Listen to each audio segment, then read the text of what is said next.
Now, the Metropolitan Police Chief, Sir Mark Rowley, has expressed his shock and frustration at a protest being held today in support of Palestine Action, which he's been describing as an organised extremist criminal group. Well, here we are, here are live scenes from Trafalgar Square. As you can see, there's quite the police presence, a huge amount of people now congregating there.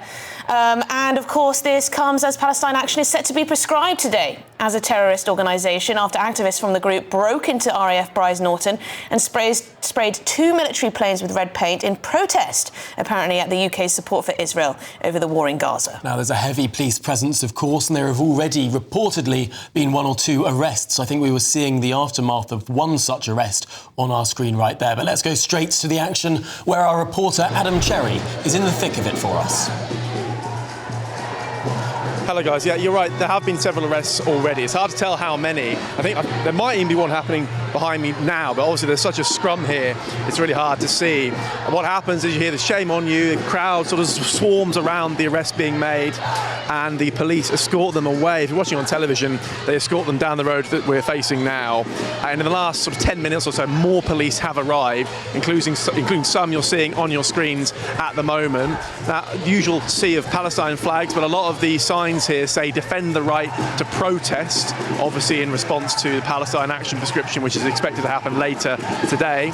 This group has to disperse by 3 o'clock, according to orders, or in accordance with orders from the Metropolitan Police. They're also not allowed to protest directly outside of Parliament. There's an exclusion zone there, hence why they've sort of been kettled off into this area to the side of Trafalgar Square. But as I say, more police arriving in the last few minutes, more arrests, and I would say it's about, I can't give you a precise number, but I've seen 3, maybe perhaps a 4th happening here at the moment. But as we understand more, and we'll bring that to you throughout the next couple of hours. As I say, it's supposed to end by 3 o'clock.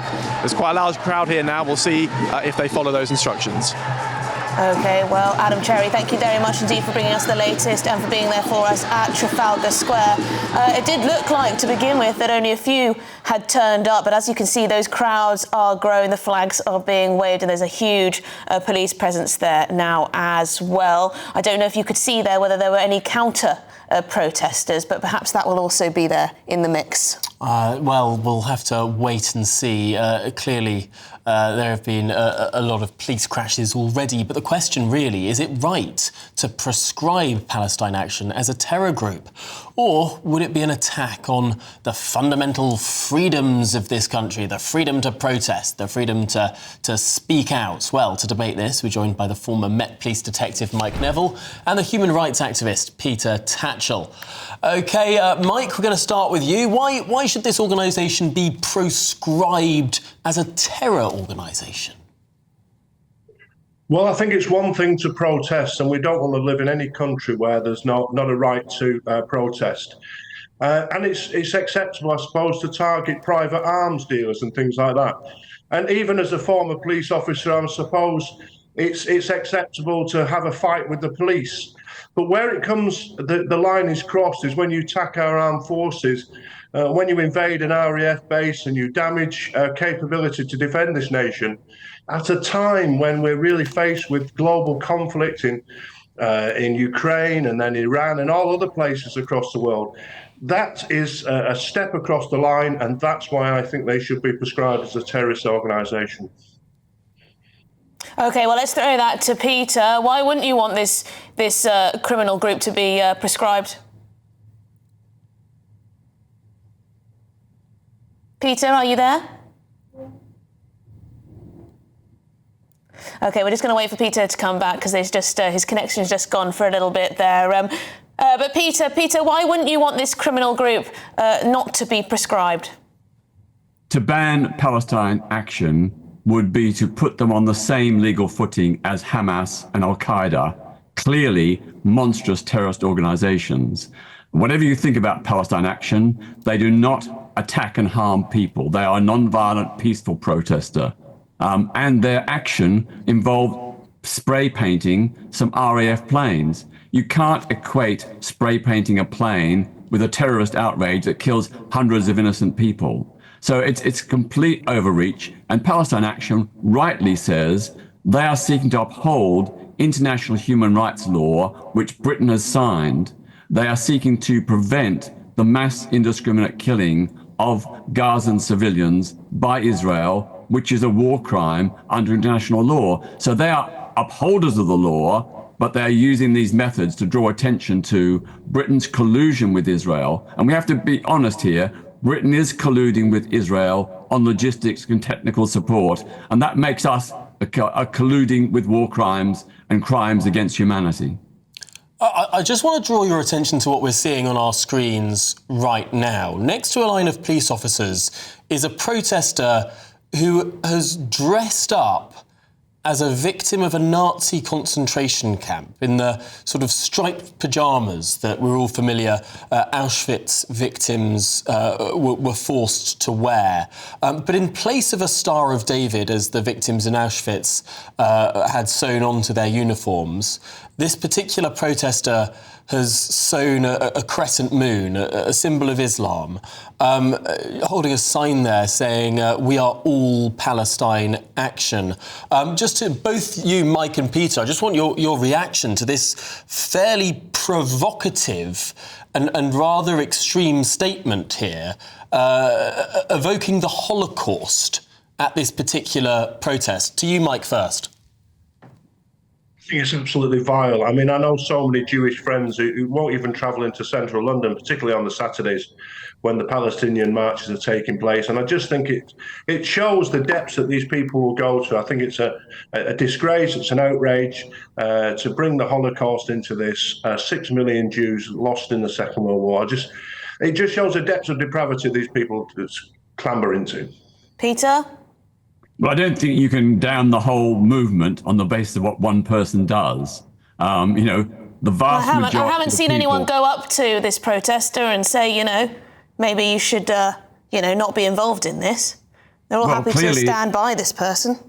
Clearly, the protester is standing apart from everyone else. I'm not too sure the reason why, but we can't judge. We're not there. We don't know the situation. I think the focus has to be on the fact that Britain is supplying military logistics and support to Israel, which the United Nations have said is acting in ways that is killing thousands, tens of thousands of innocent Palestinian civilians in Gaza, including an estimated 15,000 children. So Peter, if it was a cause that you didn't believe in, would you be happy for the group to be proscribed?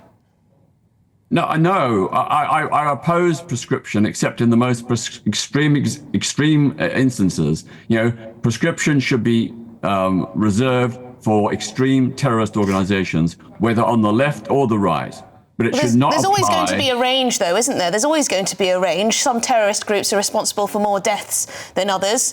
Some terror groups are more successful at others at terrorising. This is a group that has had over 356 direct actions since 2020 at UK defence and tech sites. £55 million in damage estimated, 30 million in facility losses, 25 million from recent aircraft engine damage. That could have been very dangerous indeed. Drone factory occupations, they've chained themselves to facilities. They've been arrested over plotting to disrupt the London Stock Exchange. They spray-painted the Balfour portrait at Cambridge Trinity College. Surely tougher action needs to happen, if not prescription, Peter. Well, these people in Palestine Action are motivated by high moral principles to stop genocide, to uphold international human rights law. I am sure that they are prepared to pay the price for their illegal actions because they're following their conscience in the tradition of Gandhi and Martin Luther King. Okay, they broke the law. They broke the law and were prepared to pay the price, and so are these protesters. And I think their moral stand is laudable. The means justify the end justifies the cause justifies the means here, Mike. If the cause is moral enough, in your view, then the action is fine.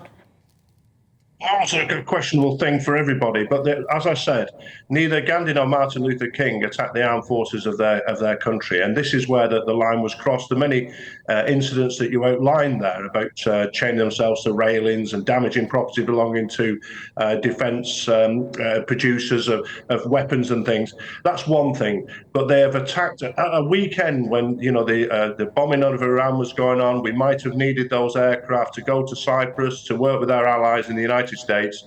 To attack our armed forces is a good reason to proscribe this organisation. But it wasn't an attack on the armed forces. Palestine Action has no beef with the armed forces per se. It is the use of the armed forces to collude with and assist Israeli war crimes. That's the issue, and it's against international law. But Peter, the RAF our own Voyager, international human rights law. The RAF Voyager aircraft that were damaged in this action had not been used in any sort of offensive action over Israel or Gaza. These are refuelling planes that have absolutely zilch to do with whether the UK is involved with Israel or otherwise. And the millions upon millions of pounds of damage that was done to them is a clear and present criminal act. And I suppose this conversation gets tied up with this word terrorist. Perhaps we should leave that to one side. There is a series of groups, there are a series of groups that exist in this country that seem to exist only to commit criminal action, to smash windows, to break military hardware, to cause millions upon millions of pounds of damage. I mean, how can these organisations that are explicitly set up to do illegal things exist legally? Well, we have our laws, our right to protest, and people who do those acts, they're prepared to pay the price because they believe so strongly that war crimes and genocide must be stopped. And those planes, those refueling planes, I can't guarantee it, but I suspect they have been involved in refueling British aircraft used to aid and abet Israel's war crimes in Gaza. Well, you don't know that. Peter Tatchell, thank you very much indeed. And Mike Neville, former Met Police detective, thank you very much for that back and forth. It's just interesting, isn't it, Tom, that you never see these protesters coming out against human rights abuses by the Iranian regime, for example. You don't see them coming out against human rights abuses perpetrated by Hamas either, or Hezbollah and the like. It's very much always Israel the devil. The place that does actually lock up Muslims and force them into forced labour is China.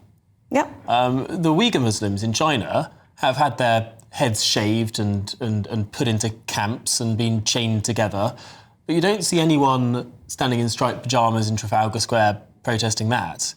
You only see them protesting a democratic country in the Middle East that is responding to an invasion it suffered in 2023. Yeah, well, it's worth pointing out, isn't it, Tom? Well, let us know your thoughts, gbnews.com/your say.